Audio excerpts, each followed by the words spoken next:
இந்த அதானி பிரச்சனை சம்பந்தமா தமிழ்நாட்டில் பாத்தீங்கன்னா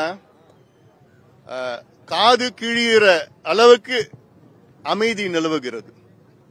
ஆங்கிலத்தில் சொல்லுவாங்க டெஃபனிங் சைலன்ஸ் சொல்லுவாங்க. நாங்க மட்டும்தான் இதை பத்தி பேசிட்டு இருக்கிறோம். இது எவ்வளவு பெரிய ஒரு பிரச்சனை. இது சம்பந்தமா எத்தனையோ அறிக்கைகள் வெளியிட்டு இருக்கிறோம், பேட்டிகள் கொடுத்திருக்கிறோம். ஆனா அரசிடம் எந்த பதிலும் வரல. ஏன் வரல? தமிழ்நாட்டில் உள்ள டான்ஜெட்கோ மின்சார வாரியம் இதில் ஊழலில் ஈடுபட்டிருக்கிறது என்று அமெரிக்காவின் நீதிமன்றத்தில் வழக்கு பதிவு செய்திருக்கின்றார்கள் நியூயார்க் நகரத்தில். அப்போ முதலமைச்சர் அவர்கள் அதற்கு பதில் சொல்ல வேண்டும். ஆனால் அதை விட்டுவிட்டு எங்கள் மருத்துவர் ஐயாவை மிக மோசமாக பேசியிருக்கின்றார் அவர்கள். இன்று வரை முதலமைச்சர் பதில் சொல்லவில்லை. அதானி அவர்களை சந்தித்தாரா இல்லையா என்று முதலமைச்சர் பதில் சொல்லல. ஒன்று. இரண்டு, அவர் சார்ந்த கூட்டணி கட்சிகள் இதுவரைக்கும் இது சம்பந்தமா யாருமே வாயை திறக்கல. மாறாக என்ன பத்தி ஐயாவை பத்தி பேசியிருக்கிறாங்க. பேசிட்டு போங்க, அதை பத்தி எங்களுக்கு கவலை இல்லை. அதுல காங்கிரஸ் கட்சியை சார்ந்த செல்வ பெருந்தகை அவர்கள் தலைவர், காங்கிரஸ் மாநில தலைவர் அவர்கள், ஏன் அன்புமணி ஹிண்டன்பர்க் அதானி பத்தி பேசல அப்படின்னு ஒரு கேள்வி எழுப்பியிருக்கிறாரு. ஹிண்டன்பர்க்கும் எனக்கு என்ன சம்பந்தம் இருக்கு? அதானிக்கு எனக்கு சம்பந்தம் இருக்குது. எனக்கும் டான்ஜெட்கோக்கு சம்பந்தம் இருக்கு. எனக்கும் மின்சார வாரியத்துக்கு சம்பந்தம் இருக்கு. ஏன்னா 2 மாதத்துக்கு ஒரு முறை நான் கரண்ட் பில் கட்டுறேன். இந்த 2 ஆண்டு காலத்தில் என் கரண்ட் பில் கிட்டத்தட்ட 28% அதிகமா நான் கட்டிட்டு இருக்கிறேன்.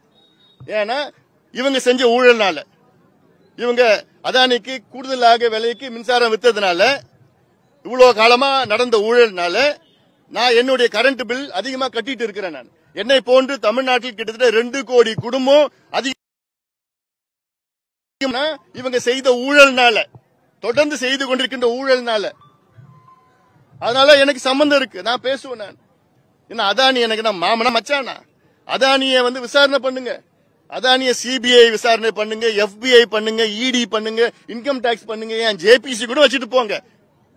அது செய்யுங்க, அவசியம் செய்யணும், செய்யுங்க. அதுல மாற்று கருத்து கிடையாது. ஆனா தமிழ்நாடு மின்சாரத்துறை ஊழலில் மிகப்பெரிய ஊழலில் ஈடுபட்டிருக்கிறது என்று அமெரிக்கா நீதிமன்றத்திலே வழக்கு பதிவு செய்திருக்கிறது என்றால், இது சம்பந்தமா தமிழ்நாட்டில் பேசுறதுக்கு ஆளே கிடையாதா? அப்படின்னு அவ்வளோ கூட்டணி, திமுக கூட்டணி கட்சிகளில் என்ன நாக்கு இல்லையா? அது வைகோ இன்னொன்னு சொல்றாரு, எங்களை பார்த்து சொல்றாரு. வைகோ தமிழ்நாட்டில் ஒரு மூத்த அரசியல் தலைவர். அவர் மேல நான் அதிக அளவில் மதிப்பு வச்சிருக்கிறேன். முதலமைச்சர் ஒரு மூத்த அரசியல் தலைவர் மருத்துவர் ஐயாவை இழிவுபடுத்தியிருக்கின்றார்.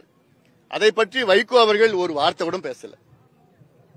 ஆனா அதானி மோடி அப்படின்னு சொல்லிட்டு இருக்கிறார். அது விசாரணை பண்ணுங்க, எங்களுக்கு கவலையே கிடையாது. எங்களுக்கு என்ன இருக்குதா இல்ல, விசாரணை நிச்சயமா பண்ணுங்க. ஆனா அதே நேரத்தில் அதானி ஸ்டாலினையும் விசாரணை பண்ணணும்.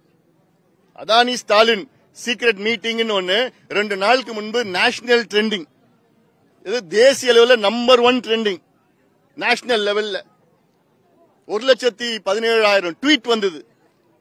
5 கோடி மக்கள் பார்த்தாங்க. அத அப்படிப்பட்ட நேஷனல் ட்ரெண்டிங்ல ஒரு சின்ன செய்தி கூட வரல. ஊடகத்தில் ஒரு சின்ன செய்தி கூட வரல. அப்ப என்ன இதெல்லாம்? இன்னைக்கு எதிர்கட்சி தலைவர் எவ்வளவு பெரிய ஒரு ஊழல் குற்றச்சாட்டு, எதிர்கட்சி தலைவர் ஏன் அதை பத்தி பேச மாட்டாரு? ஏன் மத்த எந்த கட்சியும் ஏன் பேச மாட்டீங்க? அது என்ன காரணம் எனக்கு புரியல. நாங்க மட்டும் தான் பேசிட்டு இருக்கிறோம் அது சம்பந்தமா. எவ்வளவு பெரிய ஊழல் நடக்குது. இதனால 2 கோடி குடும்பம் தமிழ்நாட்டில் பாதித்து இருக்கிறது.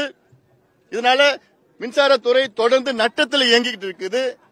இந்த 2 ஆண்டு காலத்தில் 3 முறை மின் கட்டணத்தை உயர்த்திருக்கின்றார்கள். இது உங்களுக்கு மக்களுக்கு நேரடி தொடர்பு இருக்கிறது இந்த பிரச்சனைக்கு. ஆனாலும் தமிழ்நாட்டில் எந்த கட்சியும் அதானியை பத்தி பேச மாட்டாங்க. இது deafening silence of Adani issue in Tamil Nadu. இது மக்கள் பார்த்துக் கொண்டிருக்கின்றார்கள். செந்தில் பாலாஜி வெளியில வந்தது அமைச்சராயிட்ட தொடர்ந்து, ஆனா அதனுடைய சாட்சியங்கள் சாட்சியம் அளிப்பதில் பயப்படுறாங்க, அச்சப்படுறாங்க. இன்னைக்கு உச்சநீதிமன்றத்தில் செந்தில் பாலாஜி அவர்களை எதிர்த்து, அவர்களுக்கு பிணை கொடுத்ததை எதிர்த்து ஒரு வழக்கு வந்தது, உச்ச நீதிமன்றத்தில் வந்தது. நீதிபதிகள் பிணை கொடுத்தது தப்பு கிடையாது. ஆனால் பிணையில் வந்து அடுத்த நாள் செந்தில் பாலாஜி அமைச்சரானது எங்களுக்கெல்லாம் ஆச்சரியம் அளிக்கிறது என்று நீதிபதிகள் சொல்லியிருக்கின்றார்கள். இவர் அமைச்சரா வந்த பிறகு சாட்சியங்களை அவர்களை அச்சுறுத்துவார் என்று எங்களுக்கு பயம் இருக்கிறது என்று நீதிபதிகள் சொல்லியிருக்கின்றார்கள். இது ஜனநாயகம் கிடையாது என்றும் நீதிபதிகள் சொல்லியிருக்கின்றார்கள். வருகின்ற 13ஆம் தேதி இந்த வழக்கை தள்ளி வைத்திருக்கின்றார்கள். நிச்சயமாக அன்று தீர்ப்பு வரும். இதைத்தான் நாங்கள் தொடர்ந்து சொல்லியிருக்கின்றோம். ஆனால் முதலமைச்சர் அவர்கள் செந்தில் பாலாஜியை ஏதோ தியாகி, சுதந்திர போராட்ட தியாகி போன்று நடத்தி கொண்டிருக்கின்றார்கள். என்ன தியாகி அவர்? 1.5 ஆண்டு காலமாக ஊழல் குற்றச்சாட்டுக்காக ஜெயிலுக்கு போயிருக்கிறாரு. அவர் வந்தவுடனே அவருக்கு அமைச்சர் பதவி, அதுக்கு 2 துறை இலாக்கா, மின்சாரத்துறையும் சரி, கலால் துறையும் சரி. அப்போ என்ன நடக்குது? அப்போ என்ன ஆட்சி நடக்குது? இதே முதலமைச்சர் தான் 6 ஆண்டுகளுக்கு முன்பு தான் இந்த செந்தில் பாலாஜி மிக மோசமானவர், ஊழல் குற்றச்சாட்டுகள் அடுக்கடுக்காக வைத்தார். இதே முதலமைச்சர் தான் வைத்தார். இந்த 6 ஆண்டுகள்ல செந்தில் பாலாஜி அப்படி புனிதன் ஆயிட்டாரா? தியாகி ஆயிட்டாரா? சும்மா அது வருகின்ற 13ஆம் தேதி எங்களுக்கு ஒரு நல்ல தீர்ப்பு வரும் நாங்கள் எதிர்பார்க்கின்றோம். ஆதவர்ஜுனா ஒரு புக் எழுதி அதை வந்து விசிக தலைவர் திருமாவளவன் வெளியிடுவதா இருக்கு. இப்போ வந்து பாத்தீங்கன்னா அவர் மறுப்பு தெரிவிச்சு அதை வந்து தாவேக தலைவர் விஜய் வந்து வெளியிடுறாரு. அவர் போலே